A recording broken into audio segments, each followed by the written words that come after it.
어서 오시죠. 안녕하세요. 네.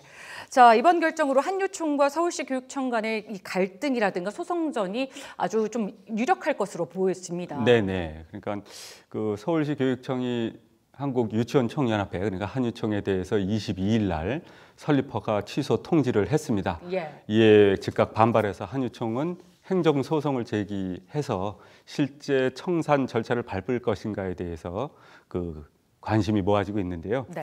서울시 교육청은 22일 날 직접 한유총 사무실을 방문을 해서 설립 허가 취소 통지를 했습니다. 두 가지 이유를 들었는데요. 하나는 계약 연기 투쟁이라든지 또 반복되는 집단 시위로 인해서 유아의 학습권을 침해하는 등 공익을 해쳤다는 겁니다. 예. 그리고 또 하나는 특별 회비를 모금을 해서 집회나 시위에 사용함으로써 정관에 밝힌 이제 목적과 다른 그런 사업을 했다는 걸 이유로 들었습니다. 이런 이유가 있으면 주무관청이 설립 그 법인 허가를 취소할 수 있다는 게 이제 민법상 근거가 되겠습니다. 예. 그런데 한유총은 이를 즉각 반박하고 나섰습니다. 그러니까 계약 연기는 자발적인 이제 준법 투쟁이었고 또 연간 수업 일수 180일 이상을 지키는 그런 상황이면 예. 유아의 학습권을 침해하지 않고 공익을 침해하지 않았다는 겁니다. 그리고 또 집회나 시위도 그 유치원의 진흥을 위해서 불가피한 또 행위이고 또 이를 부정하는 것은 그 헌법이 보장한 집회 결사의 자유를 그 부정하는 공권력의 횡포다 이렇게 주장을 하고 있고요. 예. 그 내용을 소장에 담아서 집행정지 가처분 신청과 함께 행정소송을 제기를 했습니다.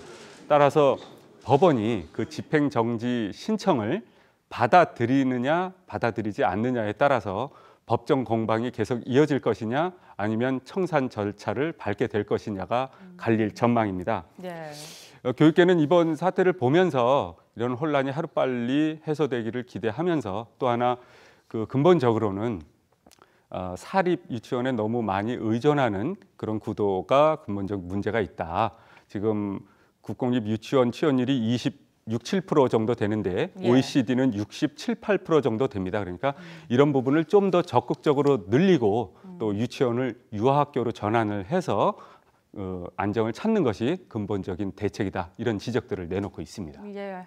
일단은 장기화되는 일만은 좀 없었으면 하는 바람입니다. 네, 그렇습니다. 자, 지난 24일 자유한국당을 제외한 여야 4당이 공직선거법 개정안을 발의를 했습니다. 그런데 네. 여기에 이 선거 연령 하향이 이제 포함이 돼 있어서 네네. 교육계가 주목하고 있죠. 네네. 그러니까 그 공직선거법 일부 개정 법률안의 주요 내용이 예. 결국은 현행 만 19세인 선거 연령을 만 18세로 한 살 낮추는 거고요. 예. 그리고 그 만 18세부터 선거 운동을 또 허용하는 부분이 담겼습니다. 그리고 이 만 18세가 첫 투표를 하는 것은 내년 4월 15일에 있는 국회의원 선거부터 적용한다는 그런 내용이 골자가 되겠습니다. 네. 물론 이번 국회에서 만 18세 선거권 부여하는 법안들은 이미 10건 이상 발의가 된 상태입니다. 네. 그래서 특별할 건 없지만 여야 4당이 함께 사인하고 참여했다는 점에서 의미가 남다른데요. 그러함에도 불구하고 이제 여러 부작용이나 또 이에 따른 관련법 개정 여파가 있기 때문에 네. 이런 부분을 함께 고려해야 한다는 그런 우려와 지적들이 나옵니다.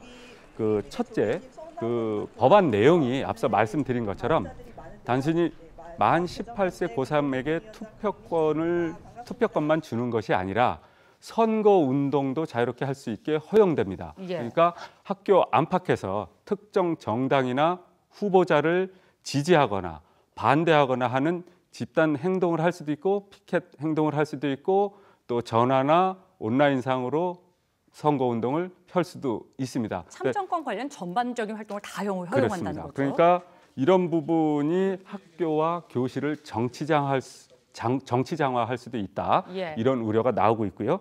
또 지금 공직선거법상 선거운동의 허용 범위라든지 처벌 규정이 굉장히 광범위하고 까다롭습니다. 따라서 학생들이 자칫 불법 선거운동으로 처벌받을 수 있다. 이런 우려도 나오고 있습니다. 네.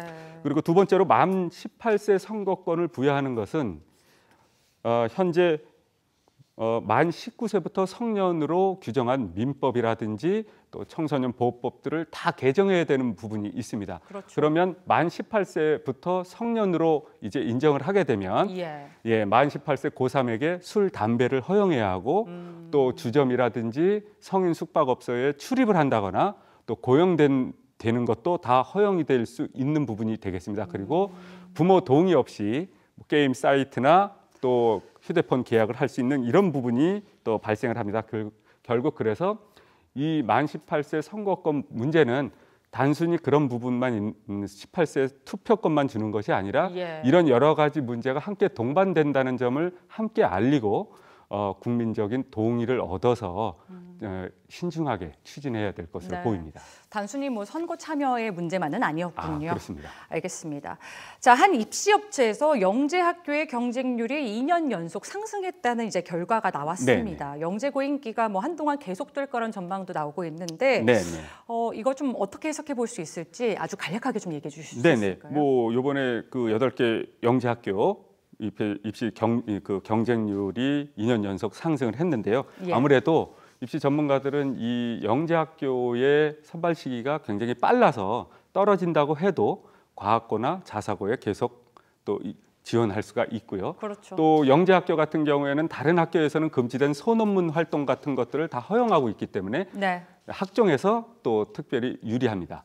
그리고 또 자사고가 위축된 상황이기 때문에 쏠림 현상이 또 계속돼서 가중됐다는 그런 목소리가 있습니다. 이런 점에서 지금 그 영재학교의 또 입시 경쟁률이 높아졌다고 해서 자사고처럼 또 없앨 것이냐, 그런 문제는 고민을 해봐야 된다고 생각을 하고요. 따라서 수월성 교육을 좀 더 그 조화시키고 또 다양한 학교로 학생 학부모의 학교 선택권을 또 확대하는 그런 고교 체제를 고민을 함과 동시에 일반 고의 그 경쟁력을 강화하는 그런 육성 지원 정책이 병행돼야 하는 것이 아닌가 하는 그런 지적이 높게 나오고 있습니다. 네, 뭐 자사고가 폐지 수순을 밟을 때 좀 예측됐던 그런 부작용들이 현실화되는 것 같기도 한데요. 그때 풍선 효과를 분명히 예고를 했었습니다. 급하게 먹는 밥이 체한다고 좀 충분히 반영될 만한 사항들을 잘 고려했으면 하는 바람입니다. 네, 그렇습니다. 오늘 말씀 잘 들었습니다.